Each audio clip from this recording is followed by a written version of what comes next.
how did the receiving Nobel Prize change your life? How was the experience? Is it like, how was it as we see in Hollywood in the movies, or how did you experience it firsthand yourself? Yeah, well, okay, I'll give two answers, and then I'll let Dave answer as well. So one of the things that people often say, well, you're a Nobel laureate, you're famous. No, I'm not famous at all. If you were to ask 100 people, just random people in Germantown, have you ever heard of Bill Phillips? The answer would be no. Except there's a bodybuilder named Bill Phillips that they might have heard of. So no, we're not famous. But one of the things that I didn't anticipate was that I got to meet famous people. I had dinner with the President of the United States once, okay? I have become friends with people who are actually famous. I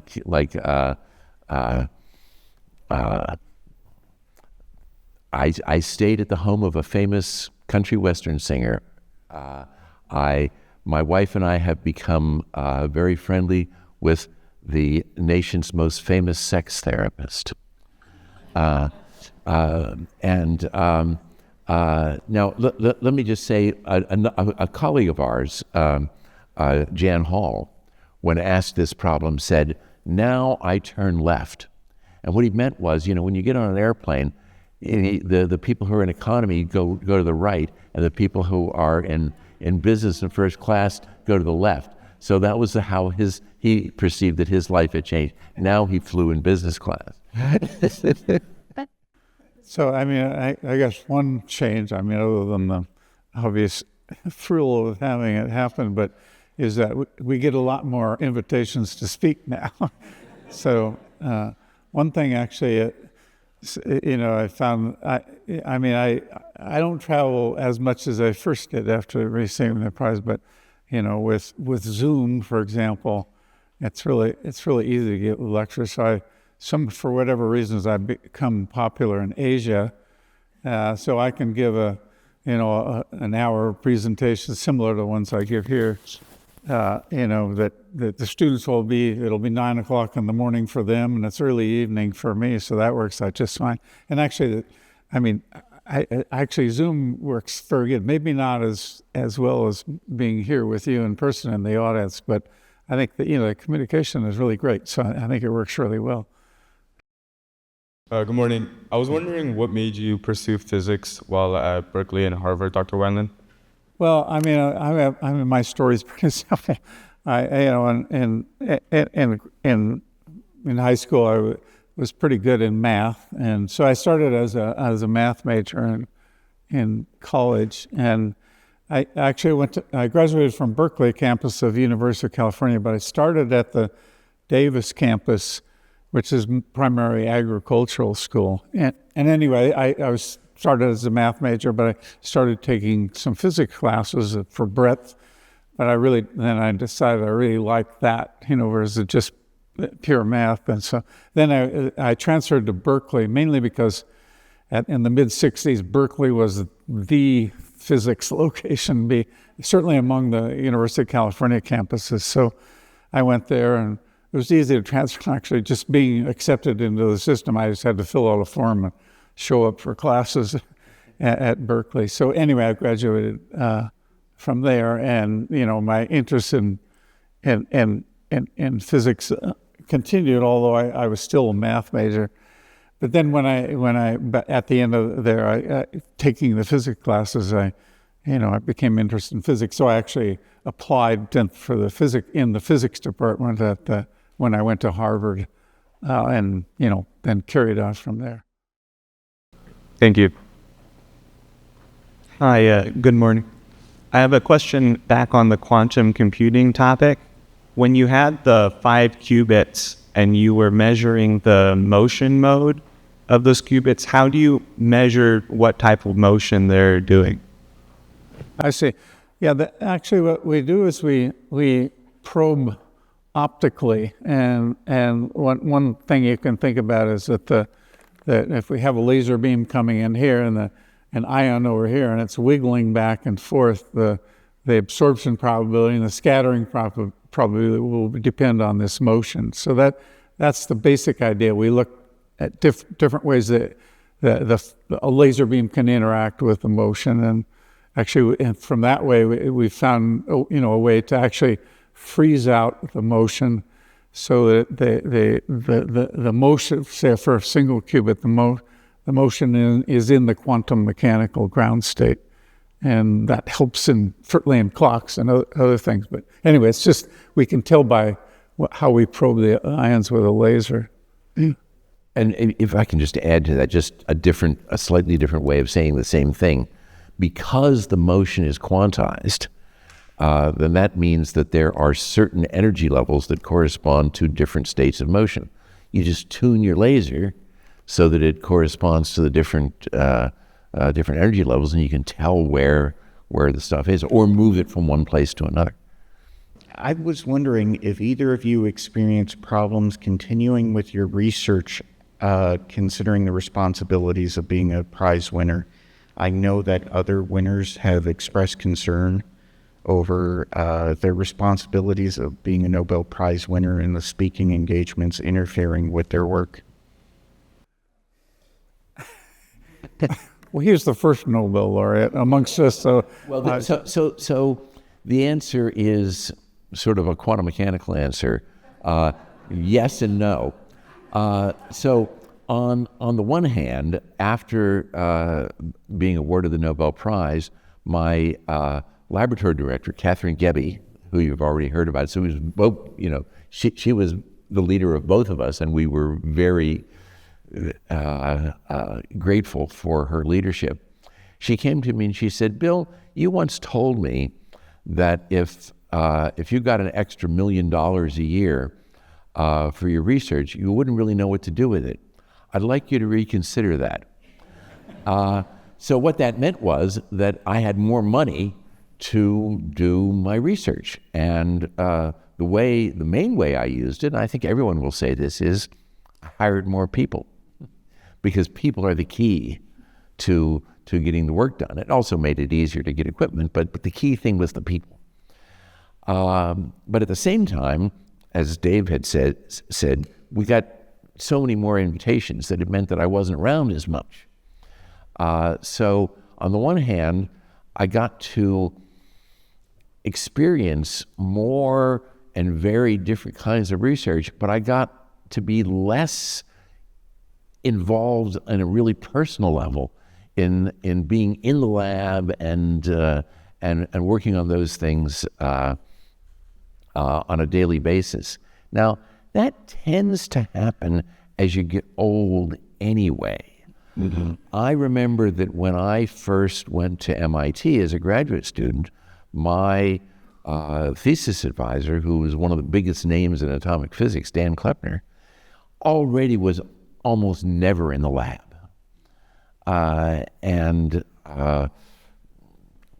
As probably my transition between being in the lab a lot and being never in the lab happened maybe accidentally, but helped by the award of the Nobel Prize. Thank you. So, what's your story? Well, I mean, one thing, obviously it changed out. We got a lot more invitations, but I think, I think the picture you want to think about, both of us, and we had fairly large groups, but I think the thing that was really nice is that, I was nominally the group leader of the group in Boulder, but I, there were other people, regular staff members in our group, and they took a lot of my responsibility to keep the group running, so there's very much this team atmosphere, which I think was really good. So,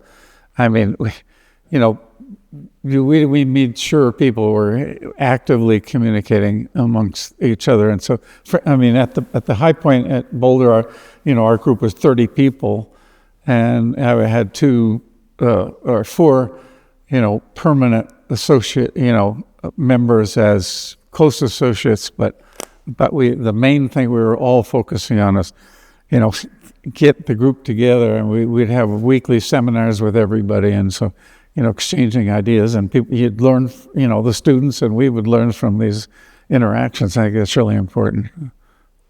I'm sure as Nobel laureates, a lot of people focus on the work you did that won you the prize, but I was wondering if there was some other work you've done in your career that you might personally hold in higher regard or might be more personally invested in or interested in. Okay, I'm going to answer for Dave. Dave got the prize for doing these amazing quantum mechanics experiments with single ions, the sort of thing that Schrodinger said was essentially impossible even to conceive. And that's what he got the Nobel Prize for. The thing that made that possible was that he invented laser cooling, which allowed me to do the things that I did. So I would say that was even more important because it was so fundamental. It changed the way we did atomic physics. And that's what he did. But that's not what he got the Nobel Prize for. You want to defend yourself now? Yeah. So yeah, I mean, that was maybe a particular achievement that I'm especially proud of, and I think it did a lot for the field. But I would just come back and say, that's just one piece of the puzzle, and it was kind of nice to have that associated with me. But there's so many people that have contributed so much to this field that I'm a small part of it overall, So. What do you enjoy about being a physicist and a researcher? Well, Bill has a great answer for this, so you start. Do I? What's my answer? Being able to find new things. Exactly. No, that's right. So what Dave said was, it's the thrill of finding out new things. I think that's got to be one of the greatest things that one can do, is to learn new stuff. In fact, one of my mottos is, a good day is a day when I learn something new. And I got a lot of good days. Now, I mean, so let me tell a story. When I was in 5th grade, I remember that my 5th grade teacher explained about going to college. I mean, we're so far away from going to college, okay? And said, well, one of the things I remember was, you go to college and you have to pay. And you don't get your money back if you don't graduate. And I thought, wow, that's really heavy. He said, but if you go to graduate school, then you're going to write a thesis. You're going to write up a thing about something that no one has ever done before. And I thought, how could that be? How could you ever do something that no one else had ever done before? When you consider, all the history of the world and all the people who've lived. And now we learn new stuff every day. It's just amazing. As a follow-up question, how does it feel to discover something new that no one else has ever discovered? Well, first of all, it's thrilling, but it usually isn't like that in the sense that you discover something and you're thrilled. Somebody said that science advances not by eureka moments, but by moments when you say, oh, that seems odd. And so it's thrilling, but it's often not thrilling like in the moment. That is, that thrill develops because first you see something and say, well, that's weird. Let's look into that a little bit more. For us, for example, we learned that we could cool atoms to temperatures much lower than anybody thought was possible. So when we first saw that, we said, well, obviously we're making a mistake. Now we got to discover what our mistake is. And we worked for months trying to prove that we were wrong until we eventually had to accept the fact that we were right, that we were actually cooling things down. So that thrill of discovering something new is quite amazing, but it comes, at least in my case, and I think in most of our cases, it comes sort of slowly. But you told me that the laser cooling worked immediately. That must have been really fantastic. Well, anyway, with a bit more time, I could certainly explain to all the undergraduate physics students here that, the idea of this laser cooling is actually pretty simple. But the thing I would say is that what helped me to guide me to that point is that when I was a graduate student working with Norman Ramsey on atomic clocks, I was reading about what other people were doing. Obviously, I needed to spend most of my time working on the experiments that were at hand there, but I was reading about what other people could do, and then the 60s was the starting of where we were able to, people invented lasers where we could reach almost any transition, scatter off of almost any transition, any atom or ion or molecule. And anyway, so my story is that I was reading some of these papers, and a person, Art Ashkin, who was at Bell Labs, who eventually won the Nobel Prize too, he wrote some papers that just describing how tremendous the forces could be, like the forces on an atom due to scattering with lasers could be, force, accelerating 30,000 times the acceleration of gravity, for example. And so it was these amazing forces that were intriguing, and I don't know. As I say, I could explain to the students here in probably 5 or 10 minutes. But the idea is that we use those forces and the frequency dependence of those forces to give cooling, and so that's what led to this idea of laser cooling. So, but anyway, my main message there is don't, if you go to graduate school, you're going to be focused on one project, but you want to take time to look at other things, because that's where your, new ideas will come from. So, yeah. Yes, I was wondering, the micro or the processors or the chips manufactured at NIST, or do they need to send it out to get built, and how do they do it? Well, I'd say at the end of my talk, I described these traps that were, the electrodes were on a plane, and all that microfabrication is done elsewhere. I mentioned Sandia Labs, which done some of the fabrication for us, but actually NIST, NIST is able to do this as well. So I know the NIST experiments are done with the help of the people that can fabricate the chips, and they got started making chips for other purposes, but they've turned out to have these other uses as well. Good morning. This is a question for both of you. What would your top 3 applications of quantum computing be? And considering the new advancements in artificial intelligence, would that be in your top 3? Again, I didn't share the last part, but I think I can answer the first part. I think I already mentioned it, and I think that this idea of quantum computers and the factoring machine really got things going for us. But I think even at the start, I think most physicists, including myself, there were much more interesting problems to apply this to than decrypting algorithms. So and it was those physics problems that I think were really interested in this. And actually, there's a story attributed to Richard Feynman, who's a famous particle physicist and famous for just his personality and so on. But anyway, he was supposedly at a meeting. Anyway, I think it was maybe mid 60s.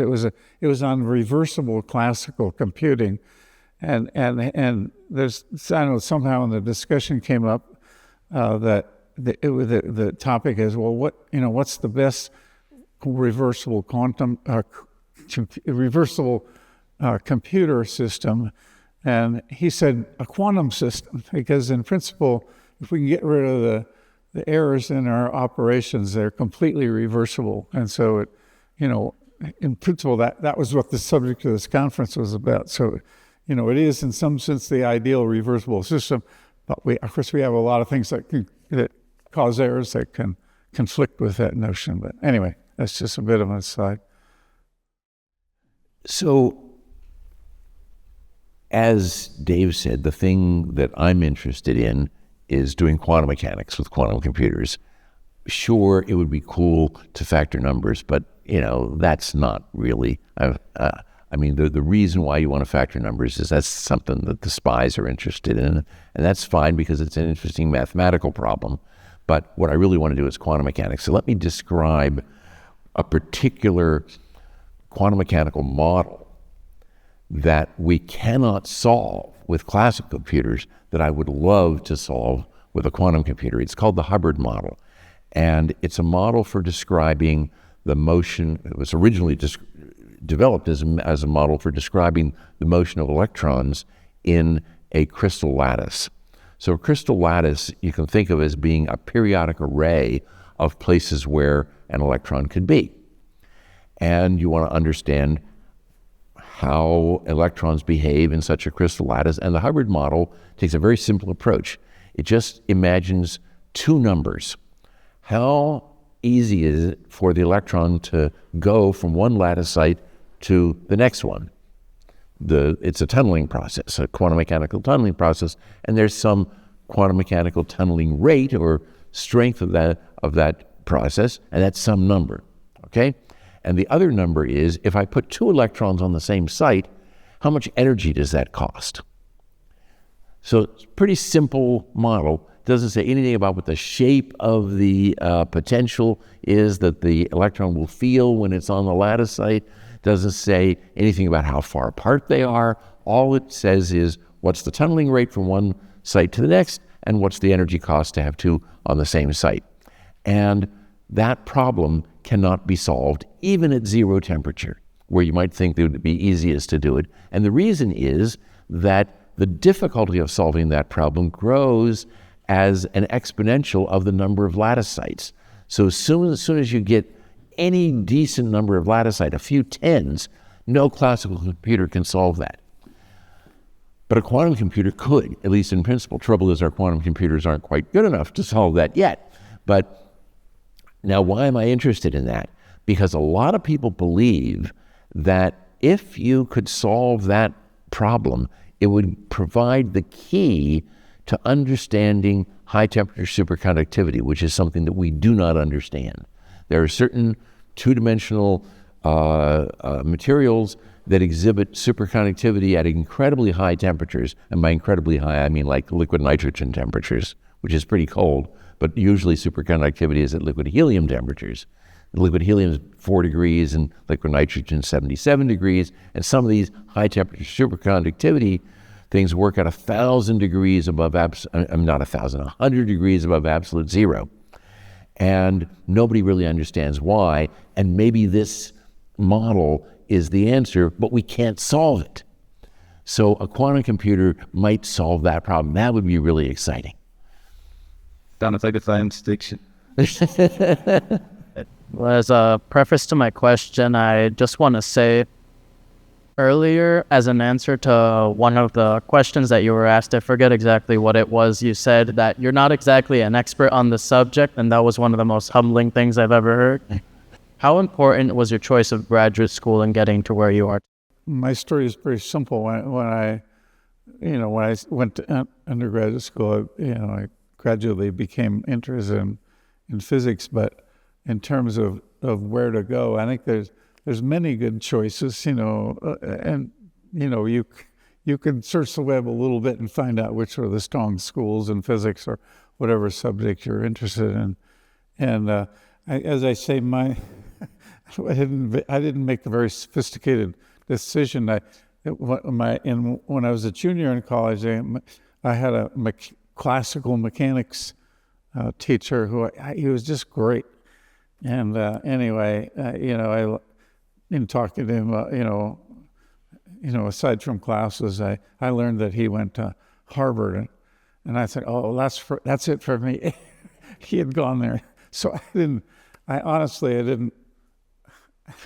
I wasn't very smart maybe, but I applied there, and that was the only place I applied, although I knew I could get into Berkeley in graduate school. So that's the only place I applied, and luckily I got accepted. So, well, for me, I guess I have a slightly different answer. So first I'll start with a story. There's always a story, it seems. When I was an undergraduate at a really small liberal arts college in central Pennsylvania called Juniata College. Good school, but basically outside of Pennsylvania, and probably nobody ever heard of it. And one time we had a visitor come to give a colloquium, like this. And he offered, as visitors often do, to sit down and talk with the students about things like graduate school. And so we had this thing, there were, half a dozen of us sitting around. And I said, well, I had read, this is, way before the internet. I said I'd read a thing that said that Princeton had the top-rated graduate program in physics, so I thought that I wanted to go to Princeton. And he said, a student from Juniata College can't get into Princeton. I said, oh. Well, I applied to Princeton and Berkeley and Stanford and MIT and Harvard, and I got into all of them. So I went to Princeton and talked to some of the people there and decided that was not where I wanted to go. It just didn't have the right vibe. And a guy from MIT, who would become my thesis advisor, had written me a letter. I mean, this was in the days when people wrote letters and put them in envelopes and put a stamp on it. And he said, I've been looking at your application, and I think you might be interested in our research program. Let me know. So I called him from the lobby of the Princeton Physics Building and arranged to go and visit. And something just clicked. The dynamic of his group just seemed like, this is where I belong. Yeah. And, it wasn't one of these things where I made a checklist of all the things that I thought I needed as a graduate education. I just felt this was a group of people who got along with each other and discussed physics with each other, and it just seemed like the right place for me to be.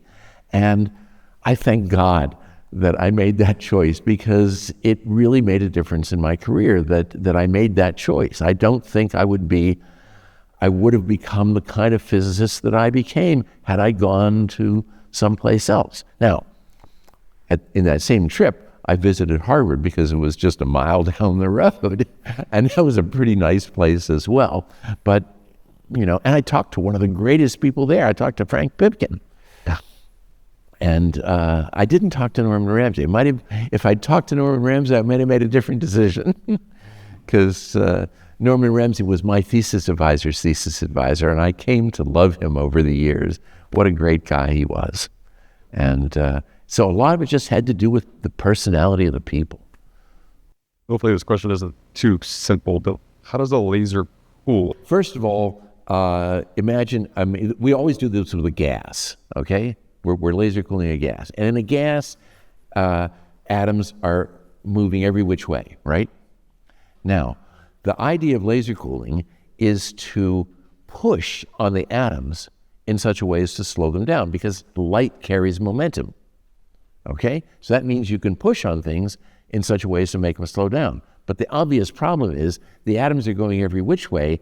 How do you selectively push on them to make them slow down? Because if I send a laser beam in, it's going to slow down the atoms that are going this way, but it's going to speed up the atoms that are going that way. And there's where the magic comes in, the magic that Dave figured out.